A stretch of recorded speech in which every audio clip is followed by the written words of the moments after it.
이상한 알베르게 14번째 카스타냐레스에서 부르고스까지 1. 놀란 아침을 맞이하다. 쿵. 나는 머리에서 심한 통증을 느끼며 눈을 떴다. 화들짝 놀라 정신을 차려보니 이미 새벽이 밝아오고 있었다. 에드리안이 얼굴을 찌푸리며 이마를 문지르더니 나를 쳐다보며 짜증스럽게 말했다.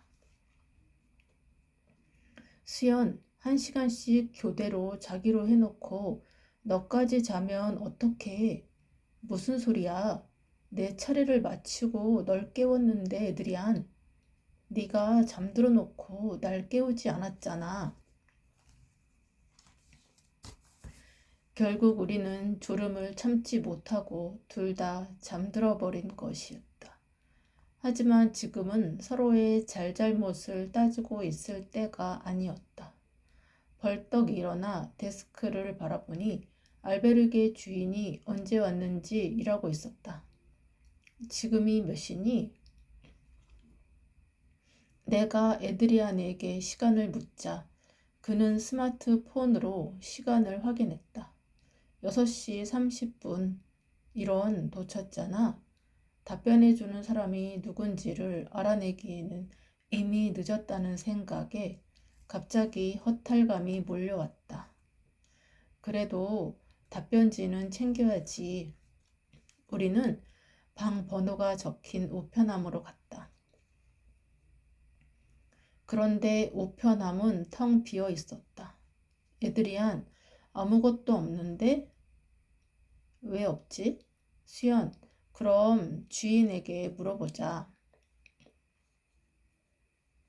나는 데스크에서 청소하고 있는 알베르게 주인에게 다가가 조심스럽게 물었다. 저 어제 질문 카드를 냈는데 아직 답변지가 도착하지 않은 것 같아요. 혹시 확인해 주실 수 있나요? 성함이 어떻게 되시죠? 네. 아, 한국에서 온 오수연입니다. 네, 잠시만요. 잠시 후 알베르게 주인은 웃으며 데스크 아래의 서랍에서 편지 봉투 하나를 꺼내어 주었다. 주인이 건네는 봉투에는 내 이름이 적혀 있었다. 어제 밤잠을 설치며 기다렸던 것이 애 같아서 나는 순간적으로 주인에게 물었다. 누가 주신 건가요? 어떤 사람이에요? 나의 물음에 주인은 웃으며 단호하게 말했다. 저희는 질문에 대한 답을 전달만 해드리고 있어요. 주인이 답변해주는 사람에 대해 알려줄 수 없다고 하자 에드리안도 다가와서 재차 물었다. 하지만 전달받으셨으니 누군지 아실 거잖아요. 어떤 사람인지 조금이라도 말을 해주실 순 없나요? 주인은 절레절레 고개를 흔들며 미소를 지을 뿐이었다. 에드리안도 완강한 주인의 태도에 어쩔 수 없다는 듯 푸념했다.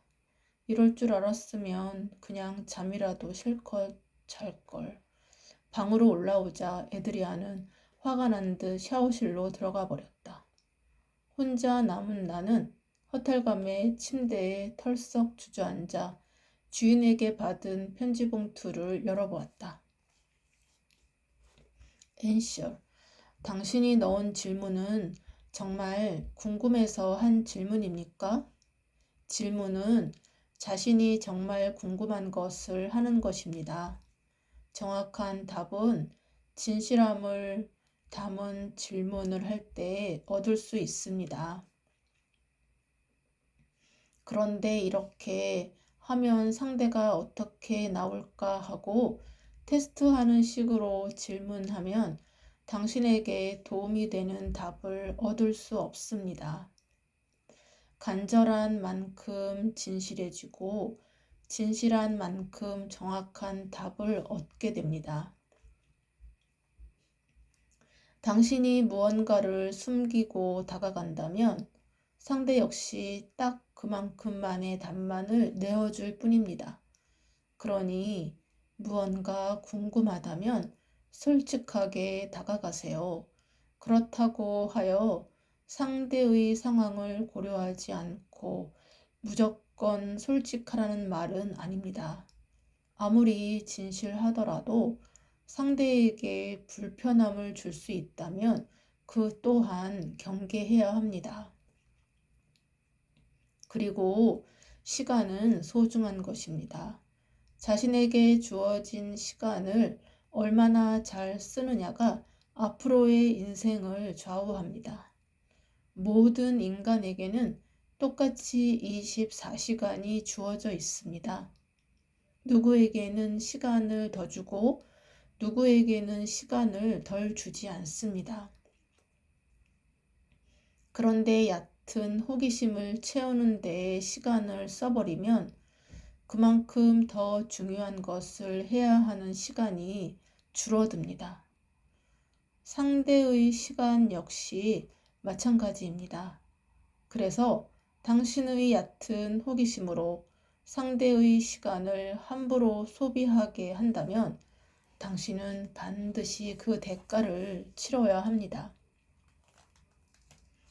하지만 이 답변을 받고 앞으로 당신의 삶에 변화가 생긴다면 질문과 답변을 주고받은 우리의 시간은 매우 값진 시간이 될 것입니다. 다음 질문 알베르게의 주소는 뒷면에 있습니다. 질문과는 전혀 상관없는 의외의 답변을 보자 멍해졌다. 어느새 나타난 에드리안이 나를 불렀다. 왜 그래? 얼빠진 표정을 하고. 에드리안, 어젯밤 분명 깨어있는 사람은 우리 둘밖에 없었지? 그랬지. 그러다 네 차례가 돼서 깨우고 내가 잤는데 너도 같이 자버려서 아침에 둘 다 박치기를 제대로 했잖아.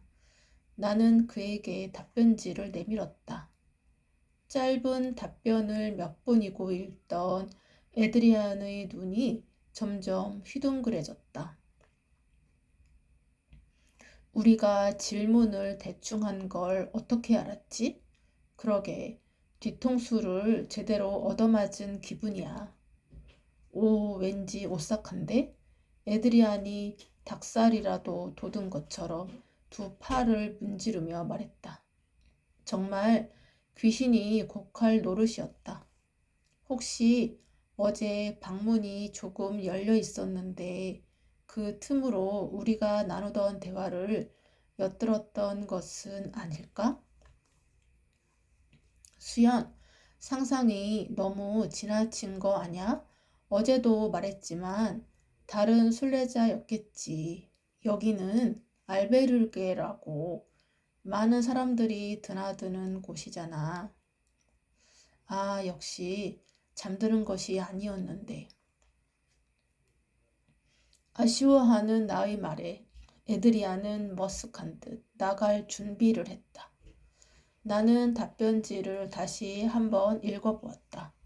상대를 테스트하는 식으로 질문하면 정확한 답을 얻을 수 없다. 답변을 보자 속이 뜨끔했다. 일상에서도 내가 오늘처럼 상대방의 생각을 떠보기 위해 답을 유도했던 일들이 떠올랐다. 사실 그런 일은 평소에도 비일비재했다. 나는 그동안 상대들을 떠보기 위한 질문들을 얼마나 많이 했던가. 그렇게 생각하자 갑자기 부끄러운 생각이 들었다. 누군가와 인터뷰할 때 상대로부터 내가 원하는 답을 얻기 위해 유도하는 질문을 던진 적도 많았다. 어떻게 해야 진솔한 인터뷰를 할 수 있을까? PD 경력이 수년째인데 난생 처음 이런 고민을 해보았다. 그리고 답변지에서는 시간에 대한 부분도 일깨워 주었다. 자신의 얕은 호기심으로 상대의 시간을 함부로 소비하게 한다면 자신이 반드시 그 대가를 치러야 한다니. 평소 시간의 소중함을 몰랐던 것은 아니었다. 하지만 내가 알고 있었던 시간의 소중함과는 달랐다. 내가 알고 있던 시간의 소중함은 어떤 프로젝트를 할 때 시간을 허비하지 않는다든가 하루 중 의미 없이 보내는 시간이 없어야 한다는 정도였다. 하지만 오늘 받은 답변의 내용은 그것을 뛰어넘었다. 나로 인해 상대가 헛된 시간을 보낼 수 있다는 것도 경고했다. 이제는 습관이 된 듯 스마트폰을 꺼내들어 답변지를 찍은 후 페이스북에 업로드하려다가 다시 슬그머니 내려놓았다. 부끄러웠기 때문이었다. 나는 착잡한 심정으로 짐을 챙겨 에드리안과 체크아웃했다. 카스타냐레스를 벗어나기 전 마을 어귀에 있는 카페에 들렀다. 나는 커피를 마시며 잠시 마음을 추스르고 에드리안과 앞으로의 일정에 대해 이야기했다. 에드리안은 내일 부르고스에서 바르셀로나로 떠난다고 했다. 그래서 나는 기분 전환도 할 겸 부르고스를 함께 둘러보자고 했다. 감사합니다. 오늘은 여기까지 읽겠습니다.